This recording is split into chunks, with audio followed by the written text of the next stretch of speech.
거룩하고 복된 주님의 날 주시는 말씀 같이 보시겠습니다. 시편 109편 6절에서 20절입니다.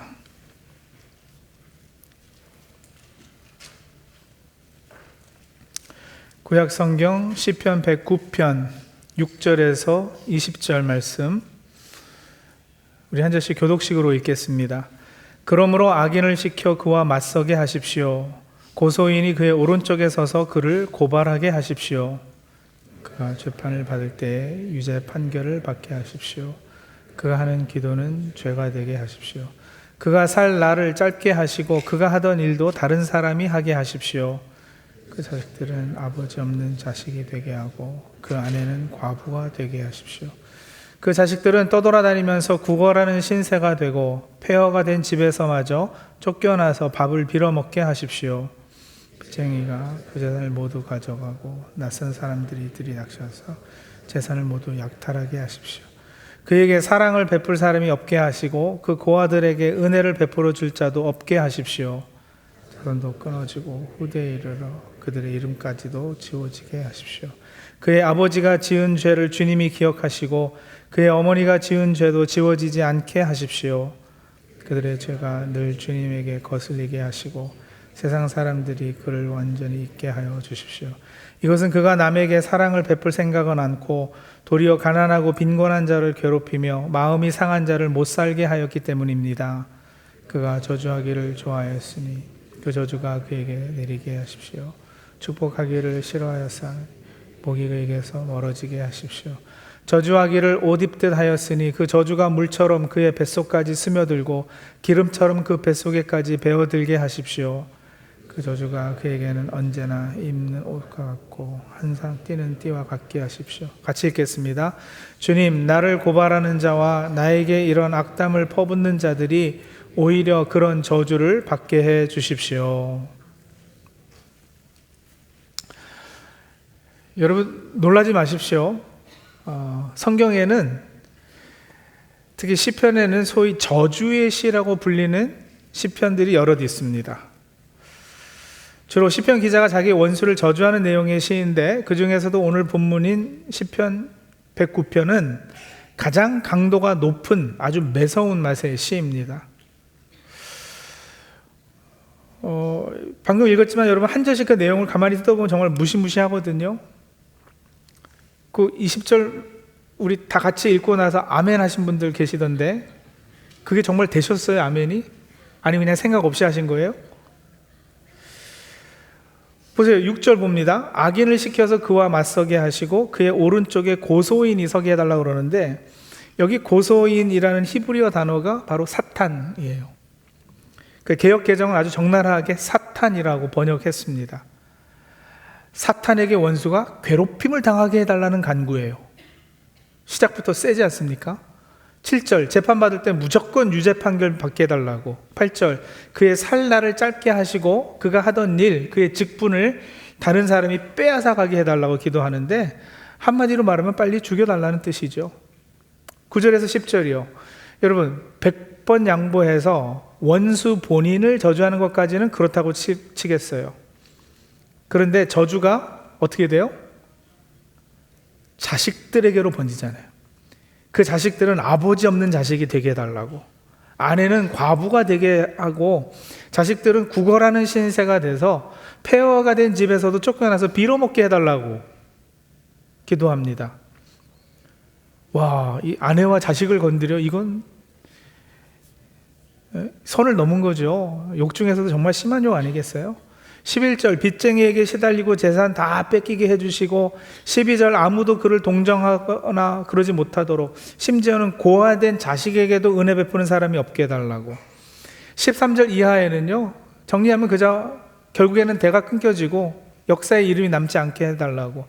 그의 죄뿐 아니라 그 조상의 죄도 다 뒤집어 써서 하나님께 저주받는 가문 되게 해달라고 하는 거예요.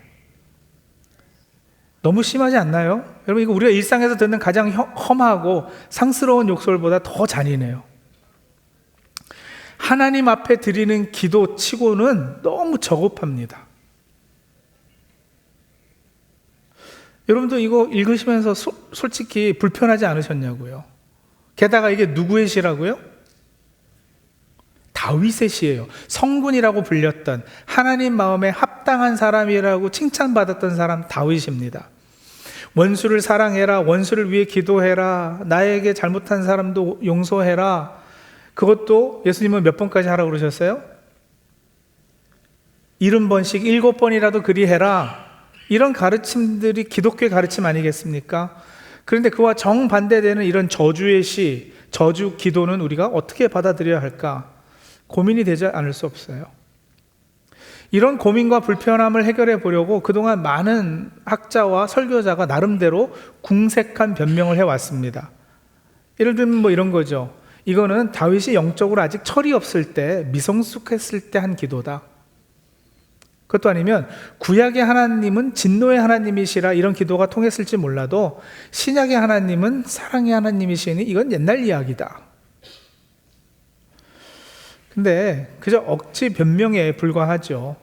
여러분, 구약의 하나님과 신약의 하나님이 다른 분이 아니시잖아요. 그러니까 말이 안 되죠. 차라리 이렇게 복음적이지 않고 성경 전체 가르침과 어긋나는 이런 시편은 성경에서 아예 빼버려야 된다는 주장이 더 솔직하게 들릴 지경이에요. 그나마 최근 번역본들을 보면 꽤 그럴듯한 해결책을 제시하는 것처럼 보이기도 해요. 자, 여러분이 가지고 계시는 새번역 성경을 유심히 보시면 오늘 본문 6절 시작할 때 큰 따옴표가 열리고요. 그리고 19절 끝에는 큰 따옴표가 닫히는 것을 볼 수 있어요. 큰 따옴표는 남의 말을 인용할 때 쓰는 문장 부호잖아요. 그러니까 무슨 말이냐면 6절에서 19절까지 이 끔찍한 저주는 다윗이 한 기도가 아니라 다윗의 원수들이 다윗을 향해 퍼부은 저주의 악담이라는 거예요. 그리고 여러분, 그 말이 옳아요. 6절에서 19절은 다윗의 기도가 아닙니다. 그러면 그렇지. 다윗이 그런 입에 담지 못할 저주를 했을 리가 없지. 이제 문제가 깔끔하게 해결된 것 같습니다. 그런데 아니요. 여러분, 죄송합니다만 전혀 해결되지 않았어요. 왜냐하면 20절을 보십시오. 그 따옴표가 다 끝나고 19절에 20절은 이제 다윗이 하는 얘기예요. 주님, 나를 고발하는 자와 나에게 이런 악담, 어떤 악담이요? 6절에서 19절이요. 이런 악담을 퍼붓는 자들이 오히려 그런 저주를 받게 해주십시오. 그러니까 원수들이 한 말을 6절에서 19절 인용했다 하더라도 다윗이 20절에서 이 빼도 박도 못할 쐐기를 박아버리는 거예요. 뭐라 그러는 거예요? 하나님, 방금 나에게 퍼부은 저놈들, 그들에게 이 저주가 임하게 해주십시오. 자식들 빌어먹고 대가 끊기게 해주시고 하는 그 저주, 그 고스란히 저놈들에게 돌려주세요 한 거예요. 반사. 그러니까 6절에서 19절 누가 말했느냐가 그다지 중요하지 않은 것은 20절 피해갈 수 없거든요. 무슨 얘기냐? 다윗도 똑같다라는 거예요.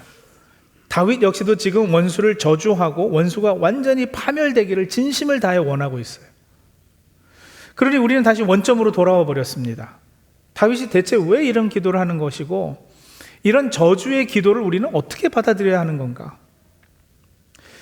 일단 다윗이 어떤 상황에서 이런 기도를 했는지 그 정황을 한번 살펴보면은요, 같이 읽지 않았지만 조금 109편 거슬러 올라가서 4절과 5절을 보시면 다윗이 이런 얘기를 해요.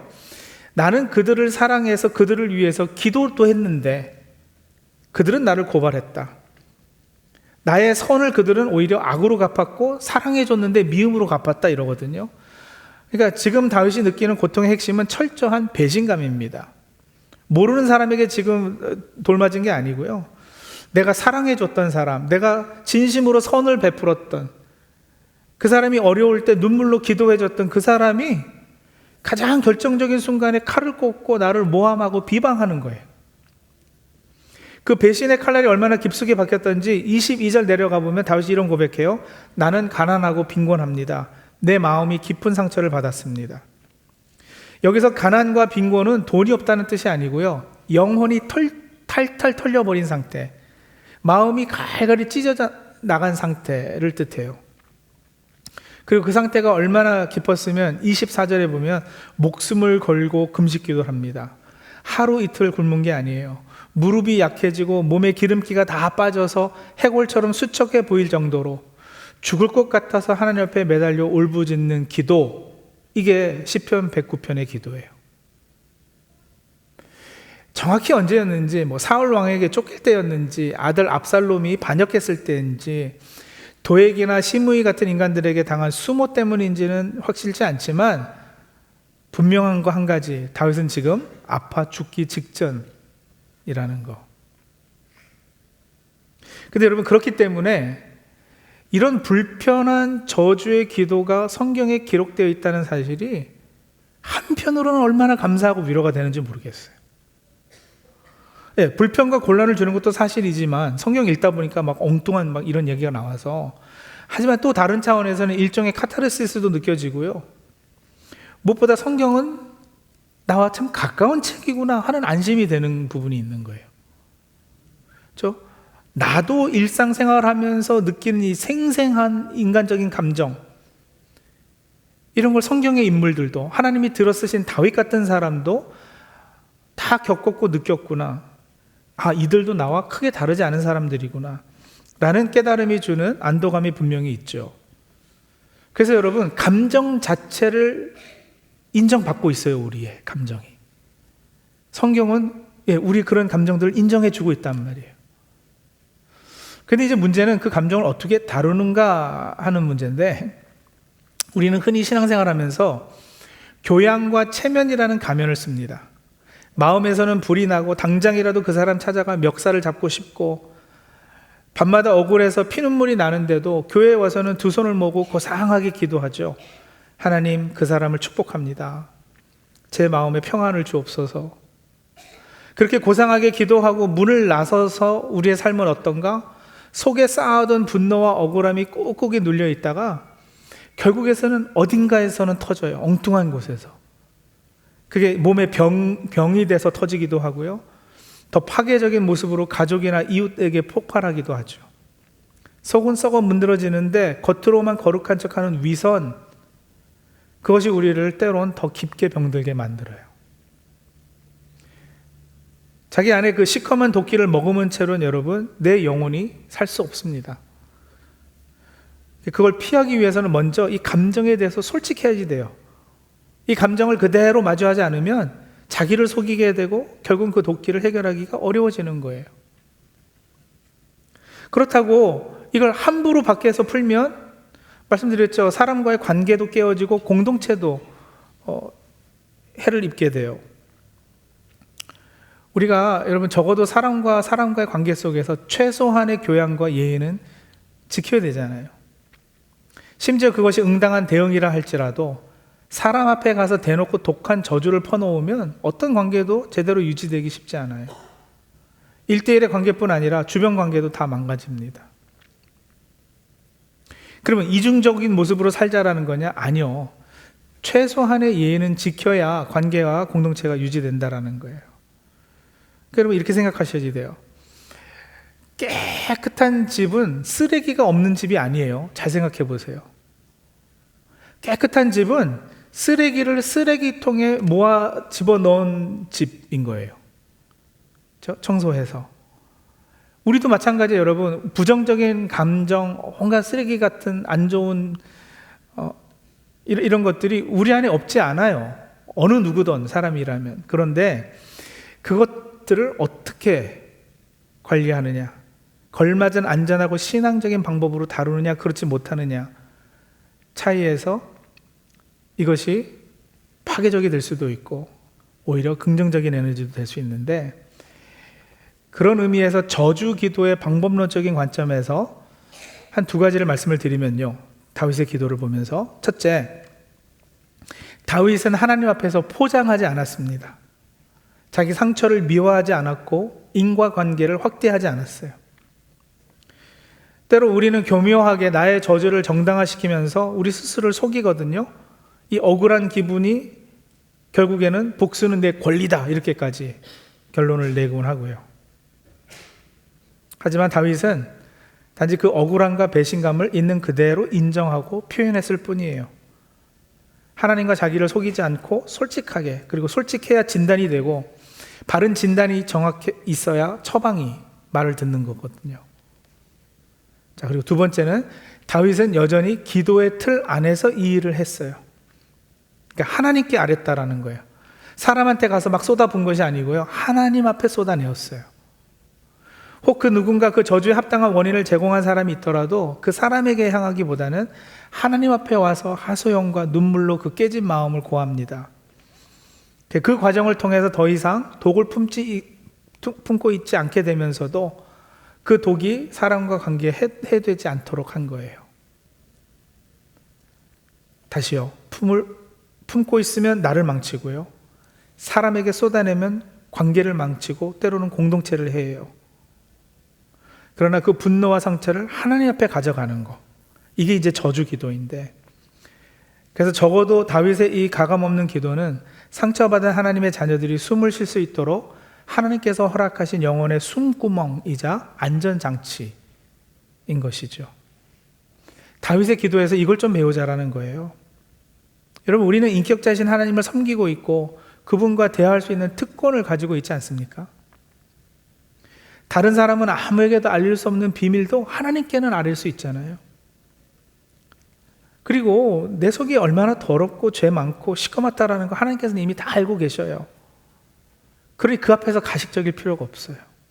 예, 때와 장소에 따라서 고상한 기도도 해야죠. 필요합니다. 하지만 감정의 파도에 생각이 온전치 못하고 판단이 내 맘대로 되지 않을 때는 고상한 기도하려고 애쓸 때가 아닌 거예요. 내 영혼에 치명적인 손상이 오기 전에 정직하게 토해내야 합니다. 이게 다윗이 한 저주 기도의 필요이고 기능입니다. 그러니까 이 기도가 성경에 잘못 들어가서 빼버려야 되겠다, 이게 아니고요, 이런 기도도 기도의 한 모델로 넣어주신 하나님의 은혜인 것이죠. 자, 그리고 여러분, 무엇보다 이 다윗의 저주 기도는 그저 속 시원하게 욕하고 털어버려라, 그런 심리적 카타르시스에서 끝나지 않습니다. 이 시편 109편의 진정한 위대함은 이것이 하나님의 공의를 믿는 신뢰의 기도였다라는 점과, 그리고 하나 더 나아가서 예수 그리스도의 십자가와 연결된다는 점에 있어요. 자, 다윗이 하나님, 저 원수를 이렇게 벌해주십시오, 저렇게 벌해주십시오 라고 기도하는 것은 하나님께 맡기는 행위잖아요. 믿음의 행위예요, 여러분. 내가 직접 칼을 들어서 보수하지 않겠다라는 선언이에요. 내가 심판자가 되거나 법 집행자가 되지 않겠다라는 하나님께 절대적인 공의를 믿고 맡기는 행위였다라는 것. 그리고 마침내 이 기도는 구약의 다윗을 넘어 신약의 한 자리로 우리를 인도하는데, 여러분, 신약 성경 사도행전 1장에 보면 가룟 유다가 예수님을 배신하고 죽은 다음에 그 자리를 메꾸기 위해서 사도들이 모여서 대화하는 장면이 나와요. 그때 베드로가 가룟 유다를 두고 구약 성경을 인용하는데, 그 인용하는 구절이 오늘 우리가 읽은 시편 109편 8절이에요. 자, 사도행전 1장 20절 한번 보시겠습니까? 이렇게 시작이 되죠. 시편에 기록하기를. 구약을 인용하는 거예요. 시편을 인용하는 거예요. 그의 거처가 폐허가 되게 하시고 그 안에 사는 사람이 없게 하십시오 하였고, 또 말하기를 그의 직분을 다른 사람이 차지하게 해 주십시오 하였습니다. 시편 109편의 저주가 향하고 있는 궁극의 종착지는 바로 예수님을 배신한 가룟 유다, 그리고 예수님을 십자가에 못 박은 죄인들이었어요. 그런데 다윗이 겪었던 배신보다 100배, 1000배 더한 배신을 겪으신 분이 계셔요. 가장 사랑했던 제자에게 은 30냥에 팔리시고 밤새워 기도해 주었던 제자들이 다 도망치고 선대했던 군중들이 십자가에 못 박으라고 소리 지르던 그 배신의 한복판에 서 계셨던 분, 누구요? 우리 주 예수님이세요.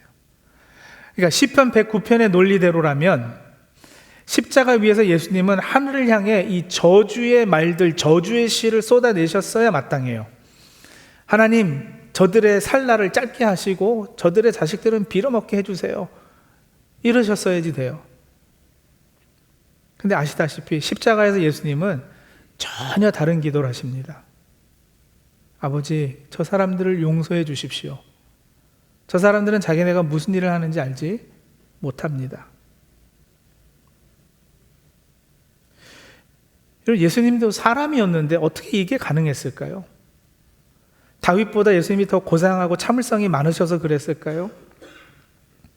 물론 예수님 그러셨죠. 하지만 여기에서 그 원리는 예수님의 성품의 근거를 두고 있지는 않아요.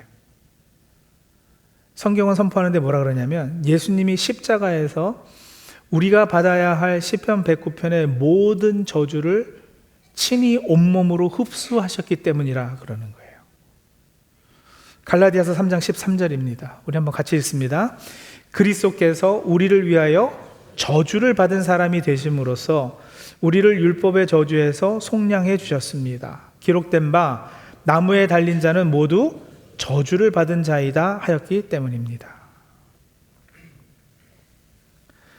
여러분, 우리는 누군가에게 상처를 줘서 그 사람의 입에서 시편 109편의 저주가 나오게 만드는 가해자이기도 하고요. 동시에 상처받아 속으로 저주를 삼키는 피해자이기도 해요. 죄로 가득한 세상 속에서 우리는 그렇게 저주의 악순환 속에 갇혀 있습니다. 근데 예수님은 우리의 이 지독한 저주의 악순환을 끊어내기 위해 십자가에서 친히 사탄의 송사를 당하셨습니다. 온 세상의 비방을 묵묵히 당하셨고 하나님께 철저히 외면당하셨고 생명이 끊어지는 참혹한 심판을 받으셨습니다. 원래 시편 109편의 그 무시무시한 저주를 받아 파멸해야 할 죄인은 바로 저와 여러분인데 공의로우신 하나님이 심판이 죄인인 우리 대신 독생자 예수 그리스도에게 고스란히 쏟아지게 하신 거예요.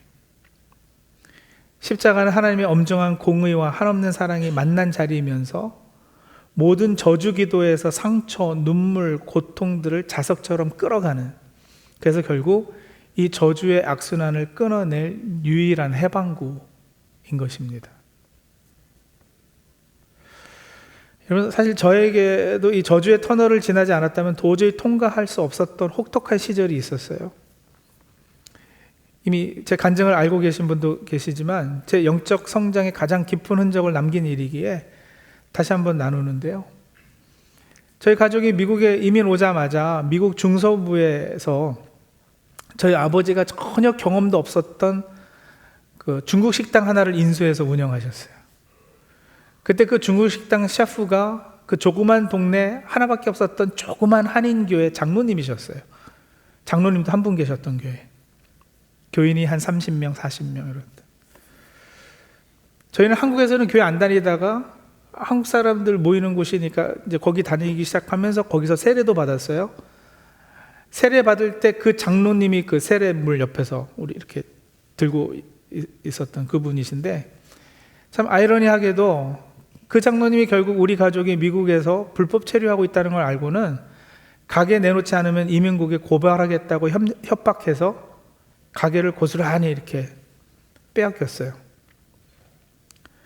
그러니까 이게 한국 사람이 이제 무서워가지고는 그 이후로는 한국 사람 아무도 없는 곳에 도망가서 한동안 또 살기도 했고요. 근데 이제 그 시절, 뭐 그 후에도 사실 그랬습니다만, 저녁 식사 때마다 우리 가족 식탁에 음식 말고 씹어야 할 것이 늘 하나 더 있었던 거예요. 그 장로 욕하는 거예요. 어렴풋이 하나님이라는 개념도 있고 나름 기도라는 것도 했어요. 지금 생각해보면 그게 이제 저주 기도였던 거예요. 그러니까 뭐 믿음이 있고 이렇지 않았기 때문에 그냥 푸념같이 어떤 대상을 두고 쏟아냈겠죠. 하나님, 저 인간 좀 어떻게 해주셔야 되는 거 아닙니까? 뭐 이렇게. 빼앗긴 저 가게도 망하게 해주시고 그 자식들 다 좀 안 되게 해주세요. 제 표현은 이것보다 훨씬 더 적나라하고 상스러웠는데, 어쨌든 저희 부모님은 그때 받으신 충격과 평생 가슴에 품은 분노, 그 화평 때문에 결국 두 분 다 일찍병으로 쓰러지셨잖아요. 세월이 한참 지난 다음에, 여러분, 제 기도의 응답은 아니에요. 그런데 소식이 들려오는데 그 장로님 자녀들이 다 잘 안 됐다는 소식이에요. 딸은 집 나가버리고 아들은 감옥에 가고 뭐 이런 거예요. 근데 그 이야기 들었을 때 제 마음속에 쌤통이다, 고소하다 이런 생각이 든 게 아니라 진짜 참 안 됐다, 불쌍하다 이런 마음이 먼저 들었어요. 그리고 여러분, 이건 정말 신기한 일인데요, 언젠가부터 제 밤잠을 설치겠던 그 장로님의 이름이 생각나지 않아요. 성이 뭔지도 기억이 나지 않아요. 이게 제 기억력에 뭔가 문제가 생겼거나 아니면 은혜예요. 근데 저는 후자가 맞는 것 같아요. 매일 밤 불렀던 이름인데, 일을 갈면서 불렀던 이름인데 이름이 기억나지 않는다. 이건 은혜죠. 그리고 만약 제가 그분을 지금 만난다면 화나면서 웃으면서 이렇게 말할 수 있을 것 같아요. 장로님, 그때 그러셔서 우리가 고생을 좀 많이 했습니다. 그런데 장로님이 그러셨기 때문에 우리 가족이 예수님을 정말 깊게 만났습니다. 고맙습니다. 저희 이제 주님 안에서 참 잘 살고 있습니다. 여러분, 제가 어떻게 이렇게 지독한 원수를 용서하고 감사하기까지 할 수 있겠어요? 하나님 앞이라서 고상한 척 숨기지 않고 매일 밤 내 안에 도끼와 좋지 않은 감정을 이 저주 기도로 다 쏟아 부었기 때문에 그래요. 그리고 그 도끼가 빠져나간 자리에 나를 위해 저주를 대신 받아주신 예수님의 십자가 사랑이 채워졌기 때문입니다. 이 완벽한 십자가 복음의 은혜를 깊이 만나고 나니 비로소 제 눈도 열리는 거예요. 저 원수 같은 인간도 예수님이 십자가에서 저주를 대신 받아주셔야만 살 수 있는 불쌍한 죄인이구나. 나 역시 누군가에게 저주받아 마땅한 죄인이었지만 오직 예수님의 보혈로 살아났구나. 이처럼 저주의 기도라는 참으로 힘든 고통의 터널을 정직하게 지나본 사람만이 언젠가는 가볍지 않은 용서와 사랑, 화해라는 올바른 목적지에 도달할 수 있는 법입니다. 사랑하는 성도님들, 인생 살아오시면서 누군가에게 깊은 배신을 당하신 적 있으신가요? 믿었던 누구에게 사기를 당하거나 신뢰했던 이에게 모함과 비방을 받아서 다윗처럼 마음이 가난해지고 빈곤해지고 깊은 상처 받으신 적 없으셔요? 아니, 지금 그러고 계시진 않으세요? 여러분, 그 아픔을 억지로 숨기고 고상한 척하지 마십시오. 그 상처를 혼자 파고들고 되새김질하다가 여러분 영혼이 데미지 나게 하지 마십시오. 그때 뭘 해지되느냐? 성경 시편 109편을 펴시는 거예요. 그리고 한 절 한 절 읽으면서 거기에 나오는 단어들, 표현들, 저주를 그대로 들고 하나님 앞에 기도하세요. 하나님 앞에서 울부짖으세요. 억울하다고, 하나님 저 인간 좀 벌해달라고, 대를 이어서 망하게 해달라고, 빌어먹게 해달라고 막 온갖 분노와 도끼 다 쏟아 부으셔요. 여러분, 하나님은 그 거친 비명과 유치해 보이는 고백까지 다 받아주실 수 있을 만큼 넉넉하고 인격적인 분이십니다. 사람이 겉으로는 교양이 있어야 된다고 그랬잖아요. 그러니까 예의를 지켜주셔야 된다니까요. 그러니까는 직접 만나서 저주하지 마시고 뭘 하시라고요? 저주 기도를 하시라고요. 하나님께 하셔야 원수를 만나 직접 욕하거나 저주함을 피할 수 있습니다. 하나님께 아뢰야 사람 앞에서 하는 실수를 줄일 수 있습니다. 하나님께 기도해야 나를 죽이는 도끼를 빼내 내 몸과 마음도 건강해질 수 있습니다. 그 저주를, 간구를 들어주시고 안 들어주시고는 하나님의 몫이고 책임이시죠. 내가 좀 무리한 간구를 하더라도 공의로우신 하나님께서 알아서 다 공평하고 원만하게 해결해 주실 거예요. 그러니까는 하세요. 그렇게 하나님 앞에 다 쏟아내고 나면 우리 삶에 신기한 영적 변화가 일어나기 시작할 겁니다. 내 손으로 직접 복수하려던 칼을 내려놓게 되고요. 그리고 내 도끼가 빠져나간 자리에 오직 주님의 십자가가 채워질 것입니다. 세월이 흘러 내게 상처 준 사람의 이름조차 희미해질 때, 그때 그 아픔이 있었기에 내가 예수님을 더 깊이 만났노라고, 오히려 내 영혼이 그 과정을 통해서 정금같이 정화되었노라고 고백하는 그 최종 승리가 우리 모두에게 임하게 될 것입니다. 저주의 터널을 정직하게 지나 십자가의 참된 평안과 용서의 자리에 도달하는 거룩한 주의 백성들이 다 되시기를 주님의 이름으로 간절히 축원합니다. 기도하겠습니다.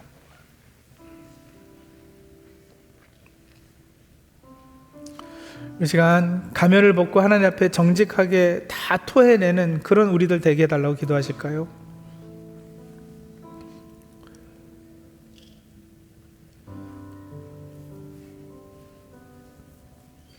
성도님들 떠올려 보세요. 누군가 나에게 상처 준 적 있으시죠? 내가 믿었는데 나를 배신한 사람 살면서 없지 않을 거예요. 나는 참 잘 대해줬는데 내 뒤통수 친 사람.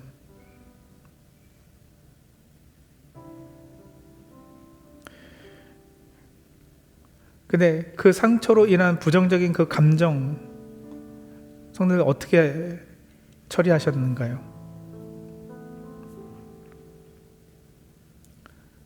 꾹꾹 누르고 있으면 내 마음이 내 몸에 병이 생깁니다. 그걸 사람한테 쏟아내면 관계가 깨지고 공동체가 파괴됩니다. 그래서 우리 이 시간에 기도하시자고요. 분노의 도끼를 사람에게 쏟아서 관계를 망치거나 속으로 눌러 자신을 병들게 하지 않고 다윗처럼 오직 인격적이신 하나님 앞에 정직하게 다 토해내서 영혼의 숨구멍을 얻게 하옵소서. 우리 시간에 그렇게 기도하겠습니다.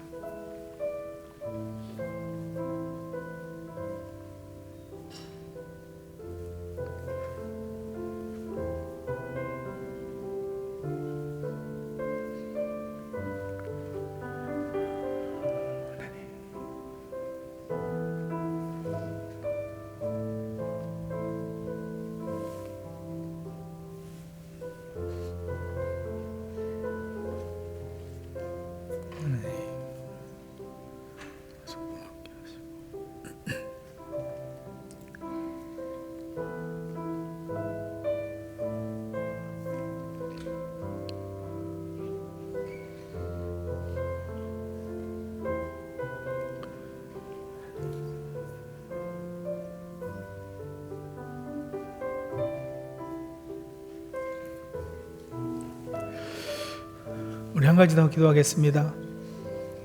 십자가의 복음으로 저주의 악순환을 끊고 참된 용서로 나아가게 하옵소서. 기도하실까요? 네, 압니다. 용서 쉽지 않습니다. 정말 나에게 잘못한 사람을 용서하는 거 불가능한 일일 수도 있습니다.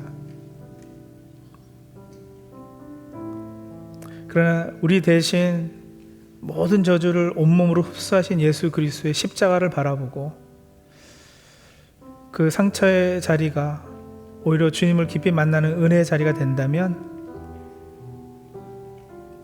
어느 순간 되돌아보니 용서가 돼 있는 겁니다.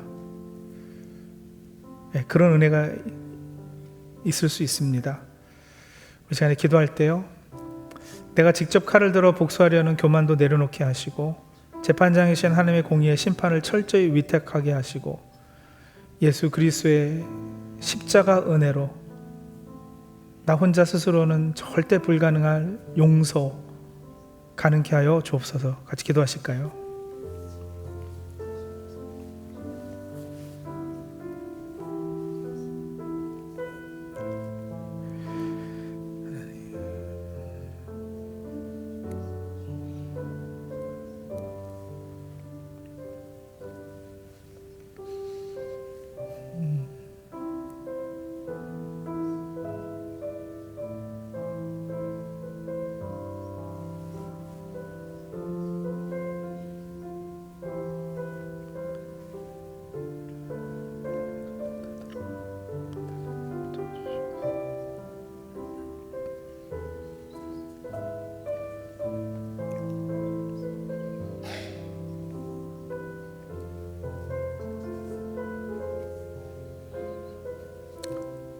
하나님, 우리는 누군가에게 깊은 상처를 받아 속으로 저주를 삼키는 피해자이기도 했고 누군가에게 아픔을 준 가해자이기도 했습니다. 주님, 이제는 억지로 고상한 척 체면의 가면을 쓰지 않도록 도와주시옵소서. 내 힘으로 감당할 수 없는 분노와 배신감이 밀려올 때 사람에게 쏟지 않고 오직 주님 앞에 나와 울부짖으며 내 안에 시커먼 도끼를 다 빼내게 하여 주시옵소서. 우리가 받아야 할 모든 저주를 십자가에서 온몸으로 받아내신 예수님의 사랑을 의지합니다. 내 손에 칼을 내려놓고 주님의 평안을 채워 넣어 마침내 저주의 터널을 지나 참된 용서와 승리의 자리에 서는 우리 모두 다 될 수 있도록 역사하여 주시옵소서. 예수님의 이름으로 기도합니다. 아멘.